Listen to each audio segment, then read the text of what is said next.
I welcome you to this video. In this video, I'll be showing you how to change your project unit in Revit.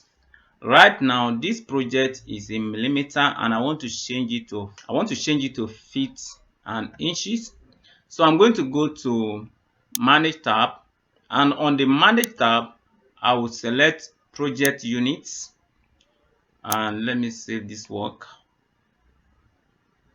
And on the length, I am going to click on this and look for feet and fractional inches and click OK. Click OK again, and that is that. If I try to measure it now, you see that it is in fractional feet and inches now. Can you see that? So that is how you can change your project unit in Revit, and I hope you enjoyed the video. Make sure you subscribe to this channel so that you can receive more. Alright, see you in the next video. Bye.